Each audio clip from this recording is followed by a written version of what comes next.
Welcome to the Informed Pregnancy and Parenting Podcast. I am your host, Dr. Elliot Berlin, and we are back with Mandy Moore, who is now a mother. Congratulations. Thank you so much. It's so crazy because maybe a week ago when I was talking to you and you had your life and now your life is insanely different.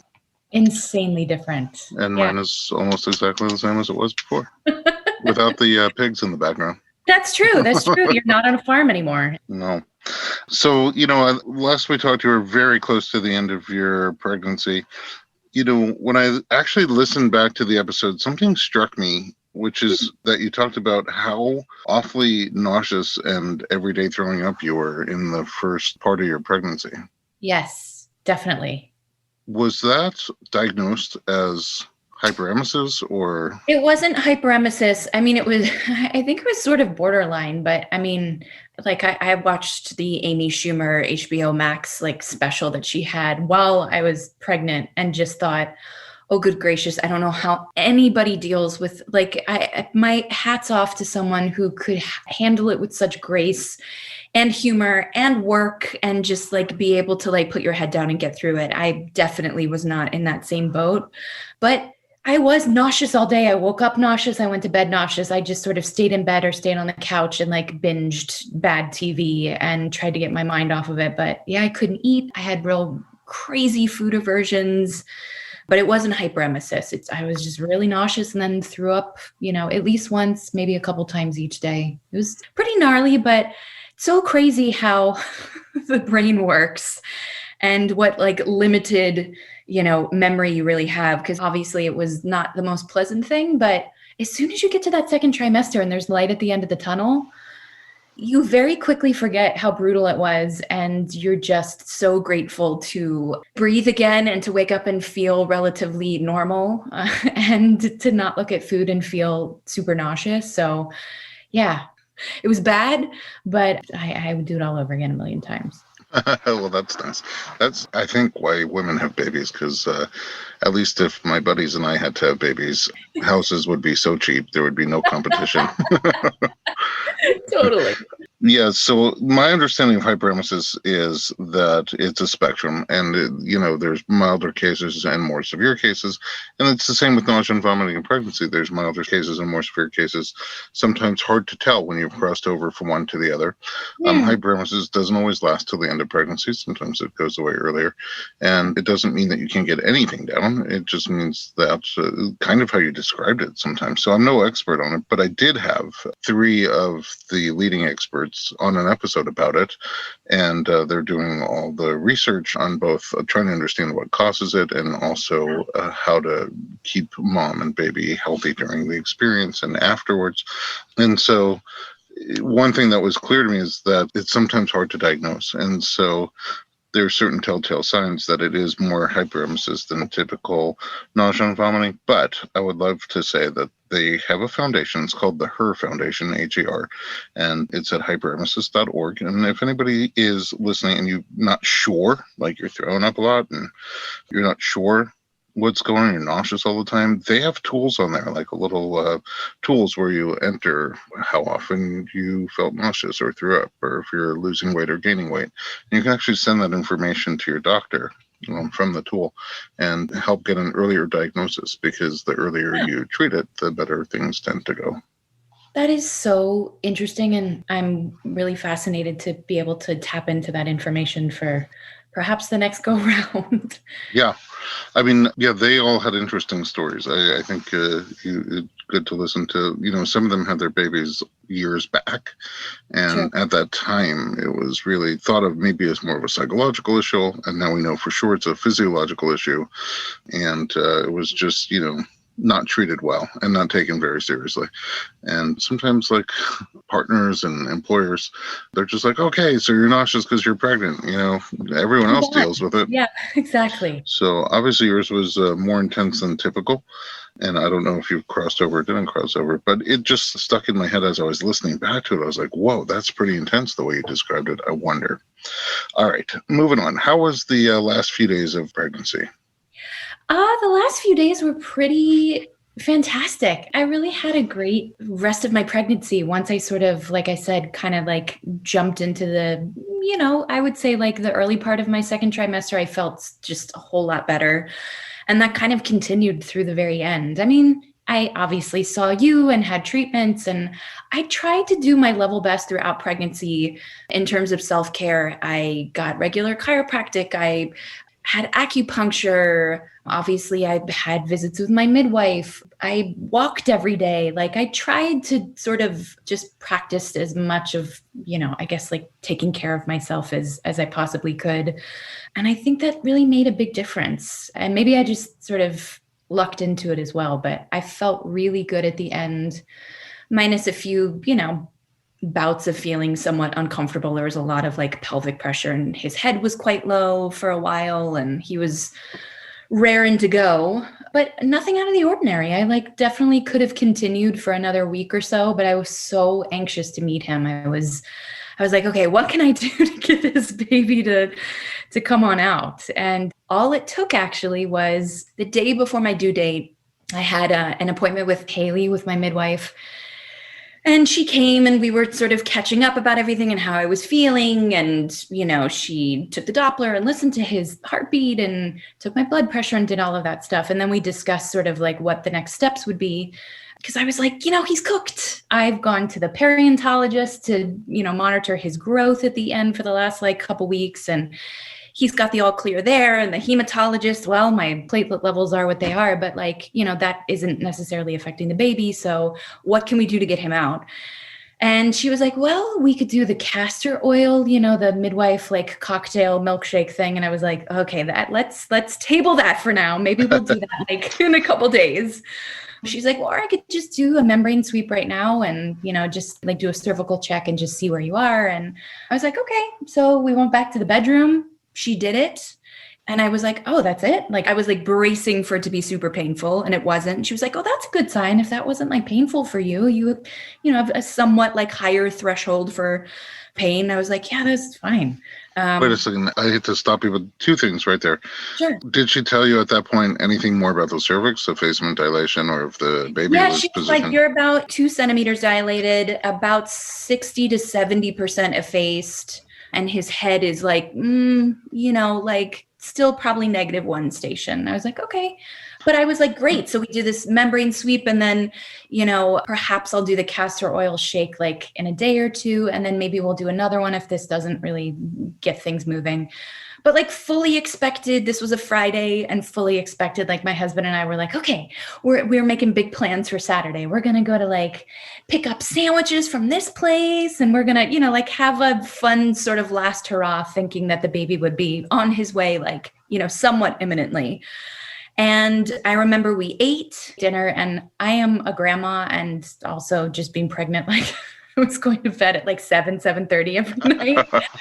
So we're like, I'm showered, I'm in bed, and I also wake up early. So I've been up at this point probably since like 5:30 or 6, little pregnancy insomnia. So I'm like all snuggled up in bed. We're watching reruns of The Office. And I'm like, I feel a little crampy. And my husband sort of got wide-eyed. And I was like, no. Don't like jump to any conclusions. Like I've been feeling somewhat crampy the last couple of days. So it's probably nothing. But he was like, you know what? I'm just going to start the little, contraction timing app On the smartphone. Yeah. I was like, okay, fine. But I really don't think this is anything yet. And he started timing them, and they were, like probably like 9 minutes apart or something. And I was like, see, it's not really anything. I don't know if it's consistent enough.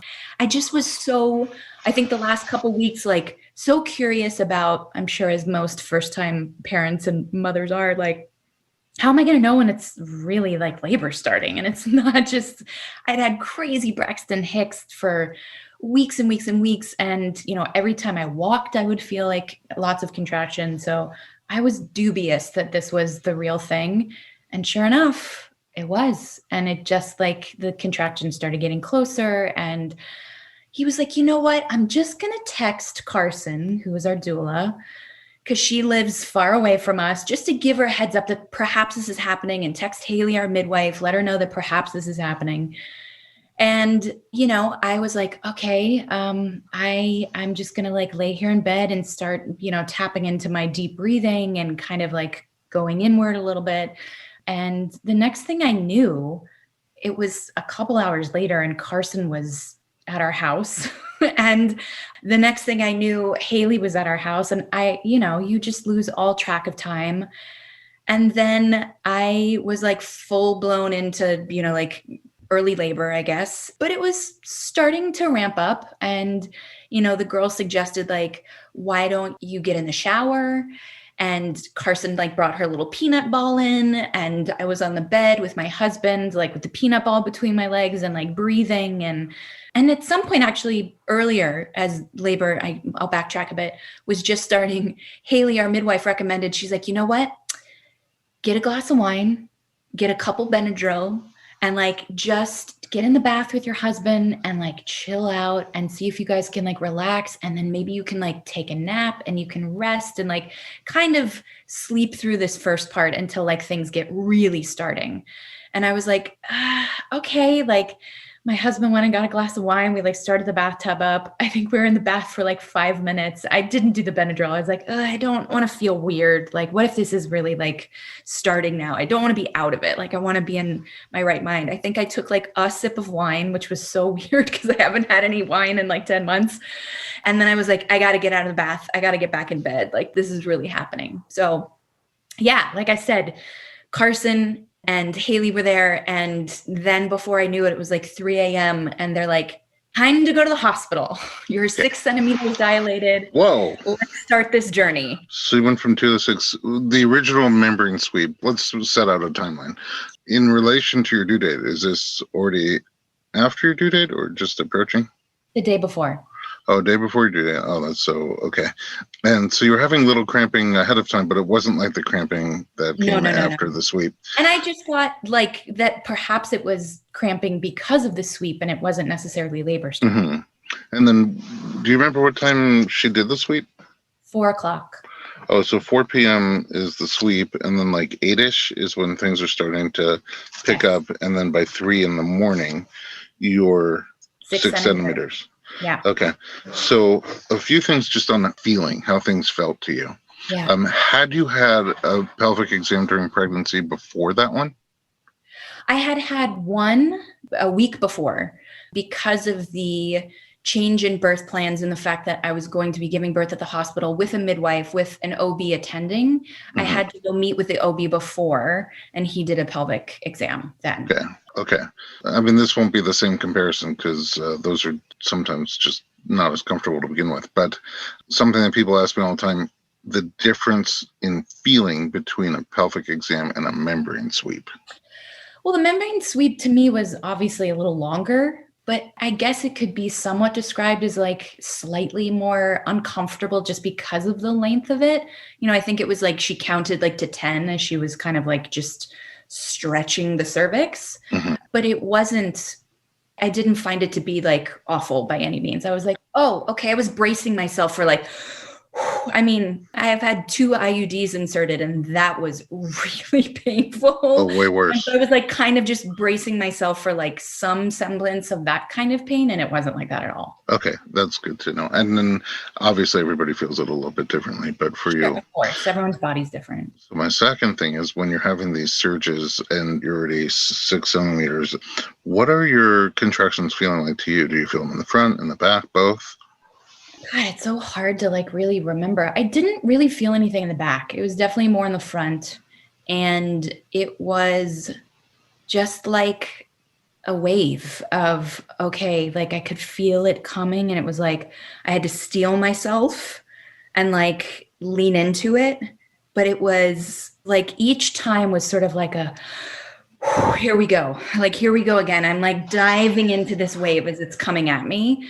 It was crazy. I think that's what was so wild to me about just the concept of labor, like trying to sort of imagine what it would be beforehand. And then when you're in the throes of it, like, I guess I'd taken all these classes and we talk about breathing and you talk about the techniques that, your husband's going to help you with and like the different tips and tricks.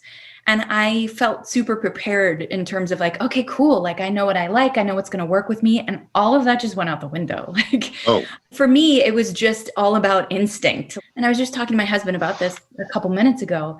It's like you're on this trip, you're on this like acid trip or something. Like, I was in my own head doing my own thing. Like, I could hear people, I could hear suggestions, and like sometimes agree with them. Sometimes I was like, no, no, no, no. I just have to like stay the course of what's feeling good for me. But ultimately, it was like such an insular experience that which sounds silly, that I guess I didn't really imagine it. I felt like it was going to be somewhat more participatory, like with other people, like, yeah, that I would like see their faces and be awake and alert and like listen to their suggestions and go like, okay, yeah, I agree with that. But like ultimately, no, it was, my eyes were closed and I was on my own. It was my own narrative, my own story, and everybody else was just sort of like in the background.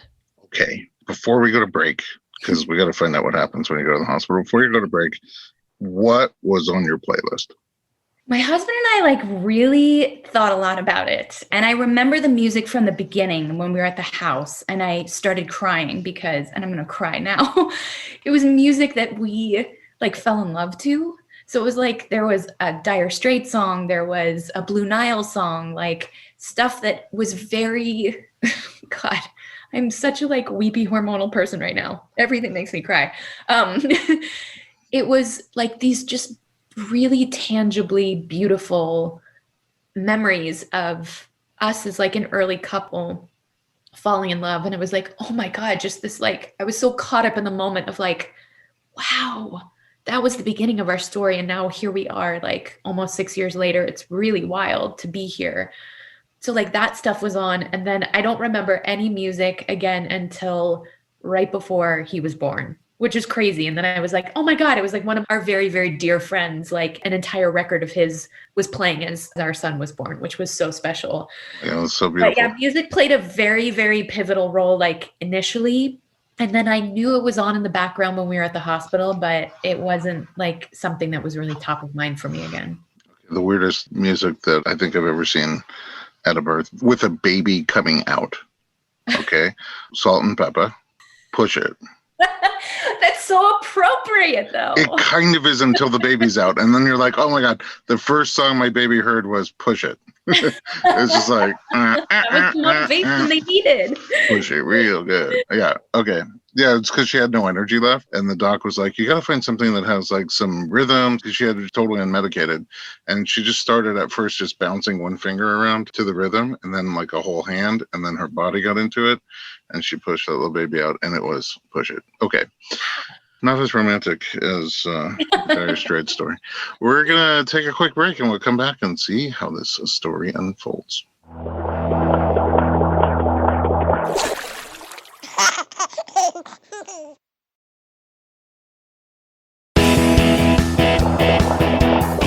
Welcome back to the Informed Pregnancy Podcast. We're talking to Mandy Moore, who is currently 6 centimeters dilated in our story and contracting away, and the team decides it's time to go to the hospital. How's the ride to the hospital? Awful. My sweet husband, they made a little bed for me in the very back of his car. So I was writhing around in pain. You know, my plan was to do an unmedicated home birth, and then things had to shift, and I was getting to go to the hospital and still have midwifery care, which was really a huge priority for me, and I was really grateful for, but I still wanted to have an unmedicated birth. But while I was in the car on the way to the hospital, I was like, Taylor, I'm getting an epidural. I don't want you to be mad at me, but that's what's happening when we get to the hospital. You know, we live pretty far away. It was like almost a 40-minute ride to the hospital at like 3 a.m. Wow. And very bumpy. Los Angeles roads are just notoriously terrible. So it was like every bump was, I like felt it in every part of my body. And we show up to the hospital. I remember like moaning like an animal and trying to breathe through like getting checked in and then getting into our room and getting settled in. And yeah, so then this was like, you know, probably 3:45, close to 4 a.m. And it took, I mean, not to jump too far ahead, labor was intense. It was grueling. It was harrowing. Getting to 10 centimeters took me from 4 to 10 in the morning. So it took about 6 hours to do Last just six those centimeters. 4 centimeters. The last four. Oh yeah. Yeah, Last 4 centimeters. it was a lot. It was a lot of like, I think my contractions slowed down. They were like, 4 or sometimes 5 minutes apart, which I guess, in retrospect, like I'd heard a lot about and read a lot about just, sort of labor stalling a little bit when you change locations. And, I'm curious if I had stayed home, if my labor would have been as long. But Well, I mean, the bumpy ride in the car is definitely not the not soothing helping. environment that your Not helping at all. body's looking for to just ease into. I swear that the roads leading up to that hospital are extra bumpy. Like I don't Extra I don't know bumpy. why. Yeah. I don't know either. I was like, this is terrible.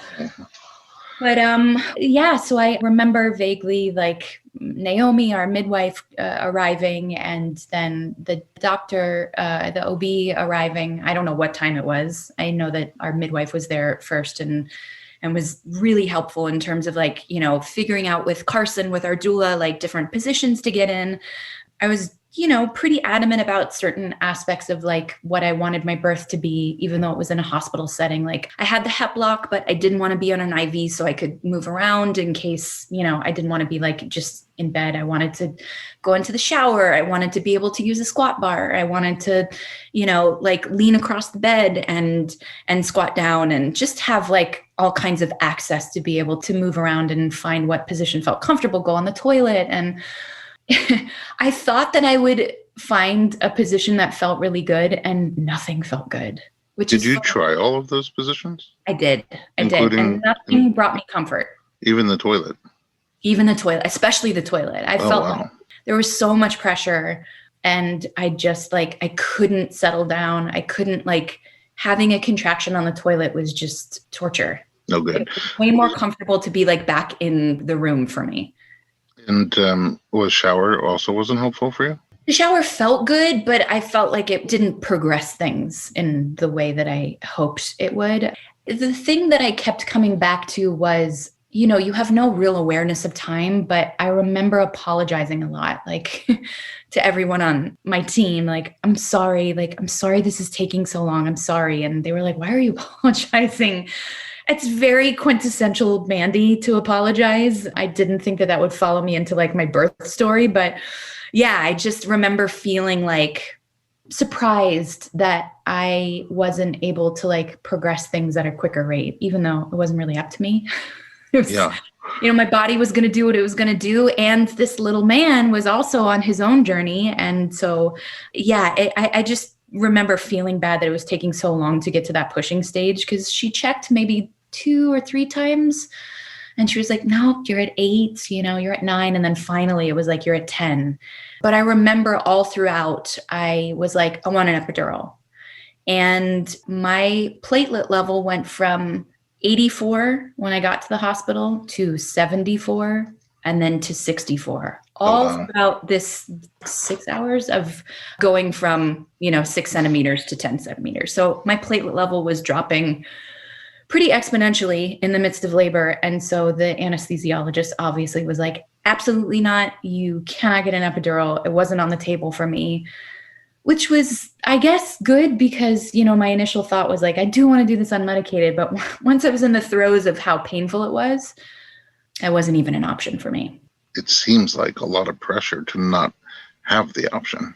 Yeah, because it was. If you decided like this is too much and I can't take anymore, what do you have left? Nothing. And I think the thing that also was most surprising to me was I was like, I'm so ready for labor. I know I'm tough. I know I'm strong. Like nothing's going to get me down. And what was the hardest thing to sort of swallow was how exhausted I was. I felt like I started so depleted, like with a quarter of a tank, just simply when my labor started, because I wake up so early. And so, now we're getting to 10 o'clock in the morning. It's like, well, I've been up for 27 hours or something. Like, this is crazy. Like, I'm so deliriously tired that I just don't have any gas in my tank to do this. So by the time I got to pushing, which I've heard so many times from people like, I was so relieved to get there. Like it felt so good to push. I did not have that experience.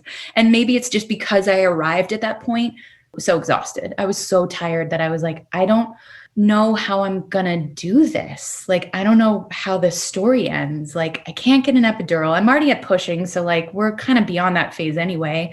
But like, how is this baby gonna get out of me? You are pretty tough, and you've done some really intense things in your life with your mountain climbing and whatnot. Oftentimes, I try to use the analogy to try to explain how intense labor looks, right? From a guy who never really has to squeeze anything out of his pelvis. I just have witnessed a lot of you guys doing it. And, to somebody who feels like, oh, this will be no problem at all. This is a walk in the park. I'm like, it sort of looks like climbing Mount Everest. But you did that. And well, I did base camp. All right, I didn't do the actual mountain. Probably like climbing the actual mountain. That was my takeaway. Yeah, so I mean, you've done pretty intense things with your body, and this kind of rocked you. I do wonder strongly how much the tiredness played a role for you, because, your whole mind and body work differently when you're well rested versus when you're already fatigued. And I'm a creature of the day too, and I know that labor loves night, but I thrive during the day. Like it could have started at 4 a.m, and I feel like I would have just handled it better or felt better or felt like I had not judged myself the way that I think I did while I was in labor, just simply because night sucks. And I was so tired to begin with. Like I said, I go to bed at 7 o'clock, and that's when things just sort of started. I was like, oh crap. Oh no, how am I going to get through this? But I just assume like, it's, like an all-nighter. I can do an all-nighter. I do that at work sometimes. And I guess we can all be than memorizing some lines and like performing in front of a camera. This is way different. I guess we can all be happy you didn't have that Benadryl. Right? Can you imagine? I would have woken up with a baby there. Yeah. But during those intense parts, because you described it as pressure, like you felt so much pressure. So much pressure. Where were you feeling that pressure?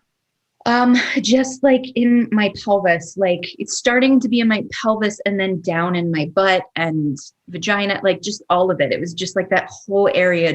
It felt like the baby, I wanted to push so much earlier than I was supposed to, because the pressure just felt so intense. I was like, it's gotta be time, because feels like he's right there. Like the entire baby is just ready to come out. And nothing really gave you relief from that.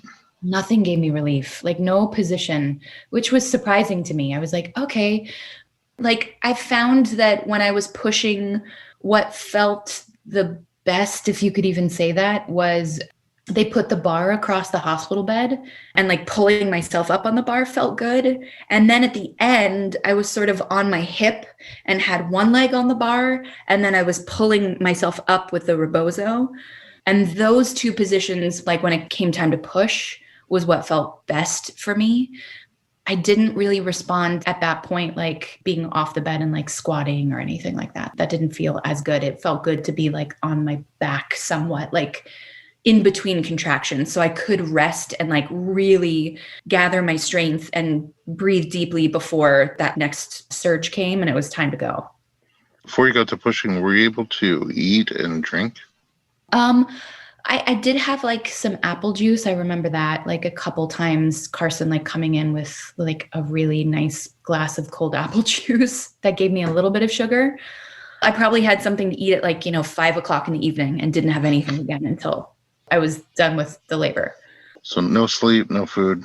Yeah, no fuel. It was like all the things that you're doing that shouldn't fuel you through labor. Exactly. Like all the don'ts. You're doing a full-on mind-body marathon.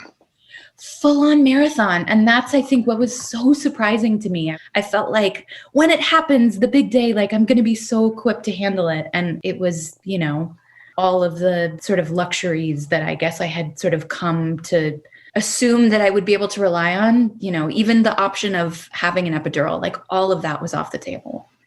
How was the hospital? Because it's still COVID going on. How was the hospital in terms of COVID?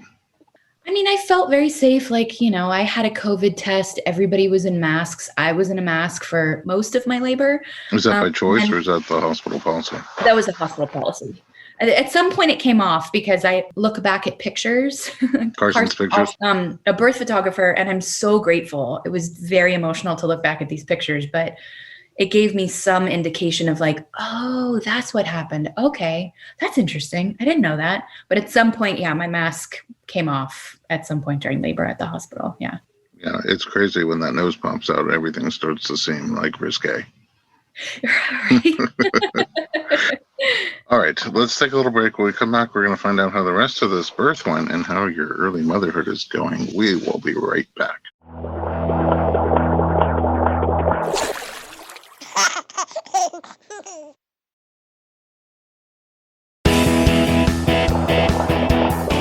Welcome back to the Informed Pregnancy Podcast. We're talking to Mandy Moore, and she's just powering through. You are powering through this marathon with an empty fuel tank, no sleep, no food, and no chance for an epidural, which you screamed. You said for sure in the car you were going to get one. Yeah. It's hours and hours later. When it's finally time to push, I know that your body didn't feel good, but at least in your mind, we're like, finally. Yes. I was like, okay, we've reached this like very important threshold. And I just kept thinking, oh, I can't wait to meet this guy. I can't wait to meet my baby. Like, I want to get through this. Now I want to like show up in a way that I had been judging myself and judging my body and the experience thus far. I was like, okay, even though I have an empty tank, like this is my time to shine. Everyone says there's such relief that comes with pushing. Like, this is going to be the best part of my labor. And it was not. No? I mean, because you said earlier that you felt so much pressure that you just wanted to push. I did. I wanted to push, but it effing hurts Oh, it does. bad. I just like, again, everybody that I've talked to, most people say that that is the best part of labor because it's just like, oh, it's such a relief to get there that like you're pushing. And I'm sure it hurts, but it feels so much better than, active labor and transition and getting to that 10 centimeters dilated. And I just didn't have that experience. And again, maybe that's, a credit to being exhausted and having a completely empty tank, but it was really harrowing. It was hard, really hard. Everyone I feel like I've talked to, they're like, oh, just wait till you get to pushing. That'll be the best part. And so no. I feel like the majority of people who do unmedicated birth that I've been to a lot of them. So when they get to pushing, the mind goes into such a happy place because you can push that the body also kind of gets excited about it. And it looks harder. And they say it's harder for them to just kind of surrender to all that pressure and not be able to do anything than to be able to at least be able to do something to move the ball forward. But, it's so different for everybody. At that point, the drugs, you're not totally unmedicated. You're making a lot of your own drugs. And what you're making and how it affects your body and how your baby's positioned and how your anatomy is just it's all so different from person to person and even birth to birth.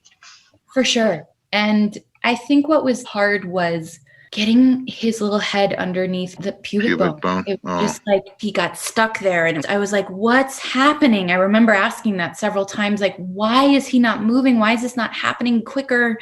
In total, I think I pushed for 3 hours. Oh, wow. Yeah. On no fuel. On no fuel, no epidural. It was really hard. And then it got to the point where, his head was starting to, you could see his head. I could feel his head. It was probably, Feel his head with your hand or feel his head I could feel it with my hand. Oh, wow. So he was probably, I'd say like, a quarter of his head was on its way out. And I could feel it. And, I could hear the elation each time there was a really good push, like in the room. From the crowd? From the crowd in the stands. I could hear they're like, yes. Oh, babe, that was so great. And like my husband's like, babe, you don't understand. Like that was such a big one. He's so close. And, then a couple minutes would go by and you're still like there's no real relief in between. It's like, there's just this intense, immense pressure.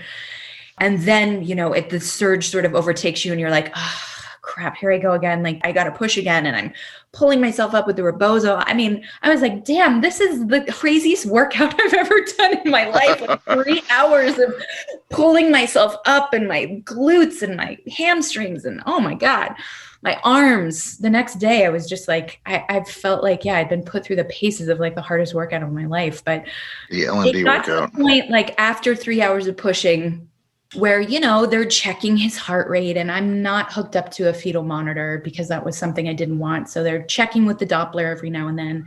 And I got to the point where his heart rate was starting to drop. And it was crazy. The OB was just like, literally like, okay, like show's over. Like 7 people walked in, and he's like, so this is a vacuum, and I'm going to attach this to the top of his head. And when I tell you to push, I want you to push harder than you ever have.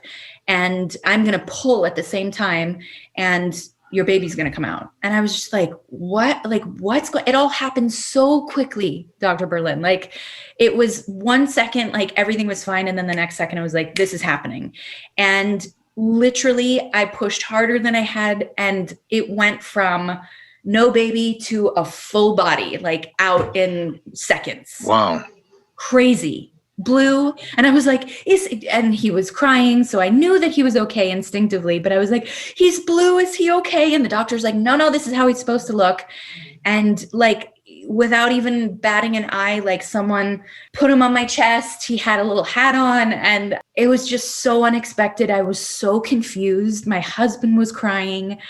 I was like, this is not the way, like, I didn't even have a concept of like, this is not the way I expected to feel. I just remember going like, I'm so confused right now. And quickly that transitioned into like, being emotional too. And like, I just couldn't believe that it was over because it happened so quickly. Yeah. It was one push with the vacuum. Yeah. One push. Yeah. Because sometimes it's not just that fast. I know.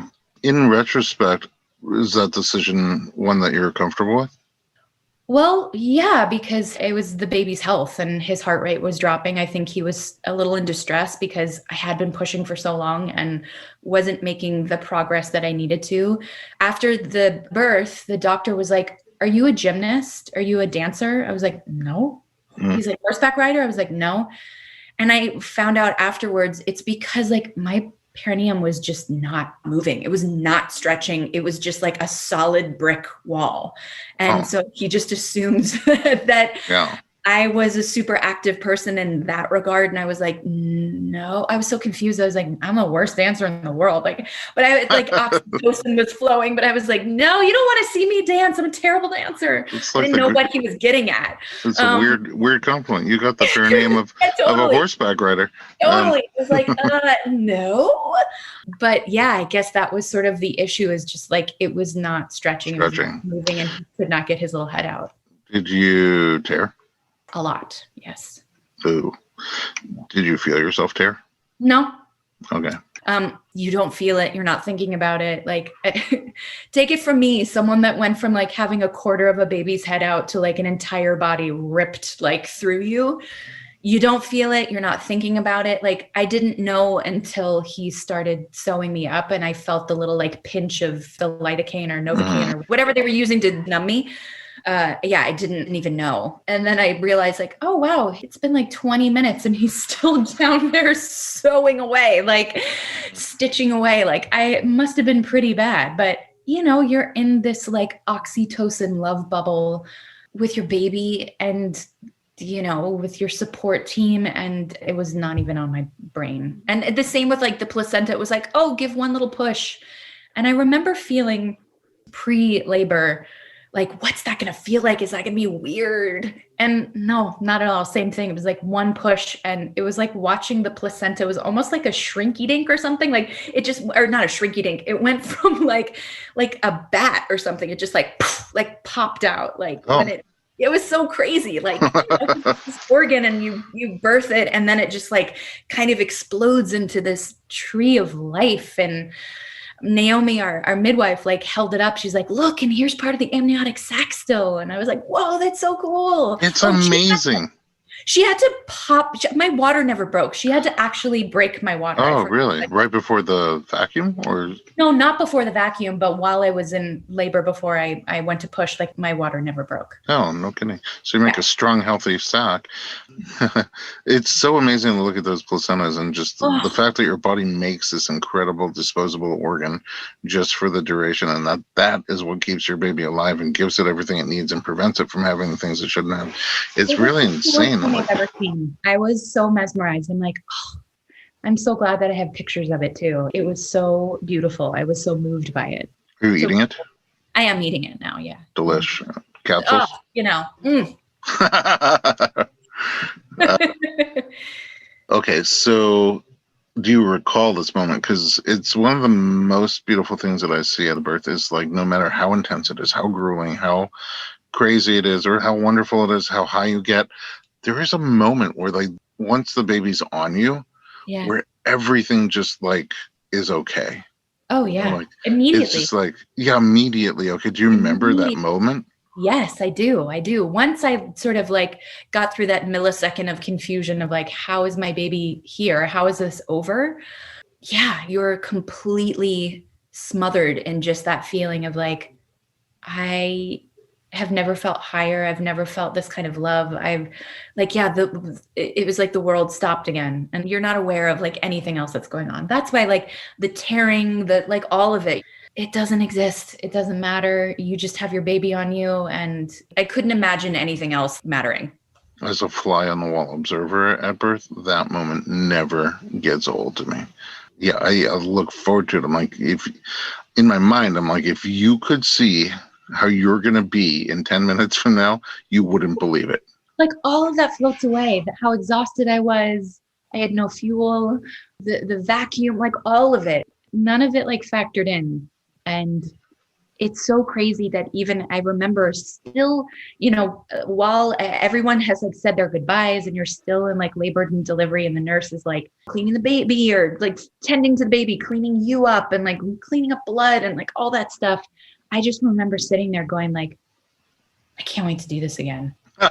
You're crazy. Probably mental, but like, I was just like, and even now, like thinking back and recounting all of this to you, I've said to my husband so many times, and really anyone that has like come by that will listen, I'm like, I can't wait to do it again. Like it's as harrowing as the journey was, like I miss it. I'm sad that I don't get to relive it or do it again or something. Like it's a hard feeling to describe, but like I can look back now with such affection and fondness for myself and what that experience was, because it brought me Gus. Like it brought me this child who is like my whole world now. And I'm so grateful for it. Like I'm grateful for how hard it was, because now I have the greatest gift in the world. And there's also like nothing on the planet you can't do. And totally. Now you know that for sure. Any birthing person, like my hat's off to them. It is so powerful, like what our bodies are capable of, what we are capable of, like enduring, no matter what your birth looks like, no matter what your story is. Like it is so truly badass what we can do, that we grow these babies, that we birth them, and then we feed them afterwards. Like it blows my mind every day to think back to it, and just this experience now postpartum that I'm living. It boggles my mind. Yeah, whoever divided up like the jobs involved in making a baby didn't do the fairest job. Like it wasn't the good end of the stick here. Yeah. You know, yes, I think ultimately you do. I remember as a kid being so grateful that I never had to give birth, because it just seemed so crazy, like mind-alteringly impossible, an equation that couldn't possibly work out. And then after being at so many, I was like, you know, once in a while, I'm like, wow, you know, I want to go. But yeah, I get it. But no. So there's a few more things here. The whole reason you had your baby at the hospital is because of the low platelets. And so did you end up having a problem clotting afterwards? No. And apparently I lost less blood than most people do. Than typical? Wow. Yeah. Okay, so there's that. Yeah.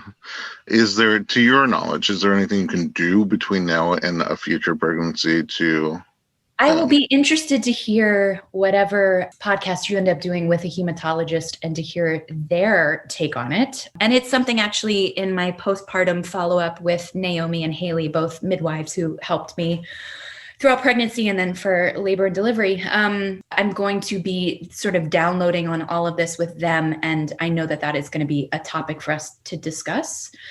So I don't have the answer as of right now. Okay. I hope that there's something, because I think I mentioned before in the last podcast that I had been diagnosed with ITP thrombocytopenia. So it wasn't the gestational form that women get during pregnancy. So it's sort of more of the pre-existing form.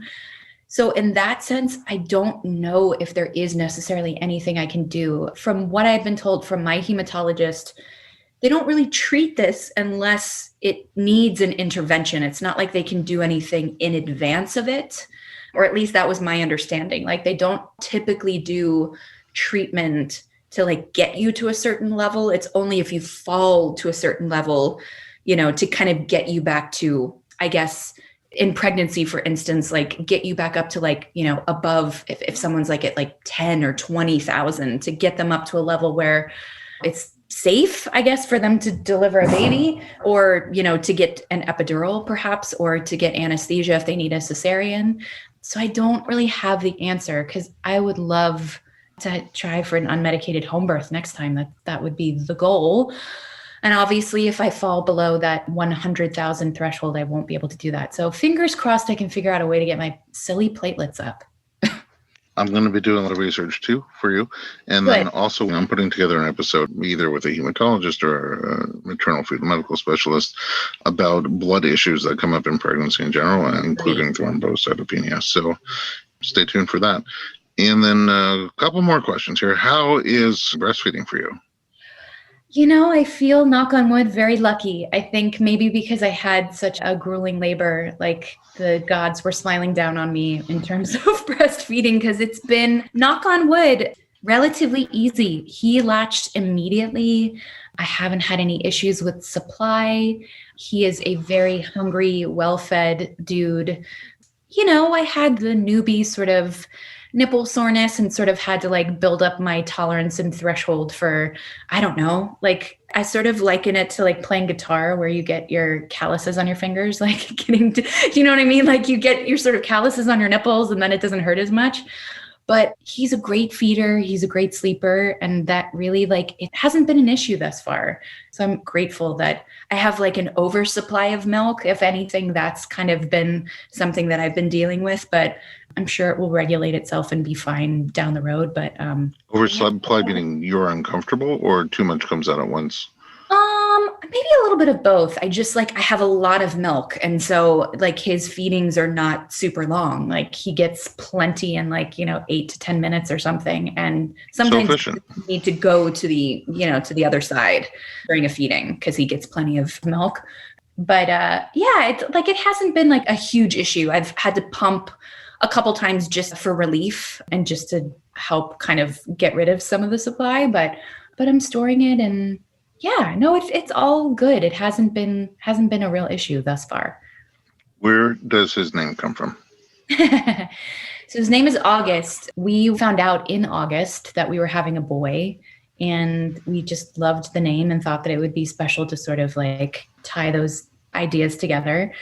And yeah, we really love the name. And I also, having an alliterative name, Mandy Moore, I was like, wouldn't it be so cool? My brother-in-law, his name is Griffin, GG. So I was like, it would be so cool if we could find a great G name so he could be something Goldsmith. And, we love the name August, and we're like, oh, we'll just call him Gus. And so Gus Goldsmith. So yeah, so he's Gus, but we love the name August. And as someone who kind of goes by their nickname in their life, I mean, my given name is Amanda, but I've always been Mandy. That's sort of how we're treating Gus as well. That he's August, but the world will sort of know him as Gus. Yeah. Oh, it's so good that you didn't find out you're having a boy in October. That would be such a I know, right? less great name. It wouldn't have fit as well with the story. Toby, yeah, then you'd have to change the last name to a T. Exactly. All right. Any final thoughts about your journey? Would you, first of all, I did want to point one thing out. I do know who the OB is that you worked with, and he is not a panicky guy. He does all sorts of things that are Yeah. just very patient, very focused on, although he's not like midwific. When he knows what you want, he just really does sometimes bend over backwards to just let you do your thing until your baby comes out. He was fantastic. And I mean, I think it says a lot about someone, a lot about a doctor who believes in midwific care and midwifery and is sort of there as part of the team, but like knew that obviously my journey was pointing me in the direction of like, I wanted a home birth and this is the kind of care and consideration I want. So to me, I was like, wow, this says everything about someone if they're able to sort of be a part of a team and support that kind of care. But even in the moment, he wasn't panicky at all. It was very calm and collected. It was like, okay, this is what's happening. And as he was explaining, it was like the room sort of started moving and more people sort of started streaming in.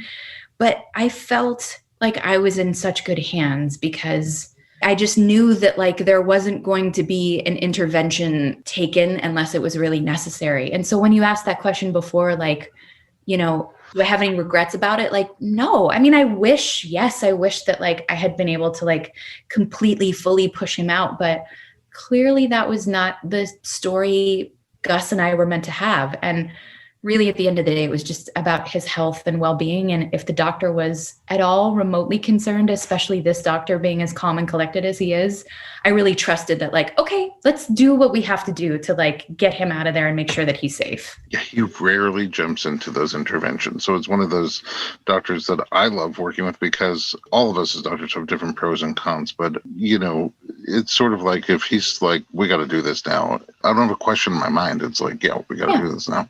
And that's like the safest way to work with, I think, medicine, which is to really have a great trust and be on the same page so that when they jump in and say, hey, we have to do this now, you're not starting to ask questions and doubt, do we really need to do this? So there's that. I also just had a flashback to maybe a week or so before you gave birth, and you had this crazy hip pain, and your baby was just pushing into that hip. And yeah, and I felt horrible torturing you to release that hip so the baby, but by the time you left, the baby was like more in the center. And I was like, oh, it's like I almost dodged a bullet there, because when those babies are not pointed down, when they're pushing into that hip and you start having your contractions, you feel it in either the hip or in your sacrum in the back. And it's all totally different. That's why when I was like, okay, were you feeling it in the front or the back? And you're like, I felt it in my front. I was like, yes. Yes. So thank you. Thank you for that relief. Because I don't know if I could have gone through it if I felt it in my back too. Yeah, that would have been a whole other part of the equation. I was excited to hear that it was done in the back. Mandy, Amanda, you are so great to talk to. I can go on for hours, but I know that now you have a new full-time job, and your boss, as adorable as he is very demanding.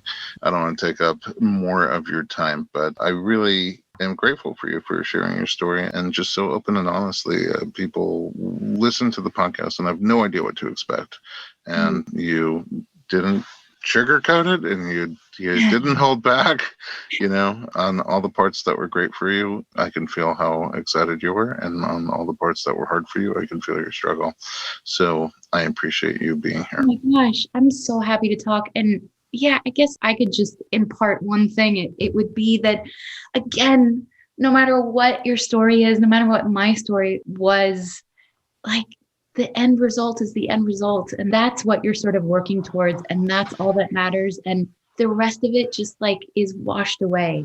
And in fact, like I said, I miss it. I think about it because it's what brought me to my baby, and it's what's going to bring you to your baby. So just lean in, and it's a ride and it's wild, but it is just like, it's worth it every single second. Just pull up some apple juice and have a go. Yeah, exactly.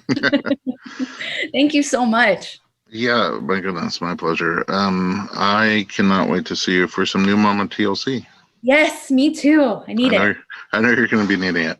Yeah. Thanks for listening to the Informed Pregnancy Podcast. If you would like more pregnancy and parenting information, visit us online at informedpregnancy.com.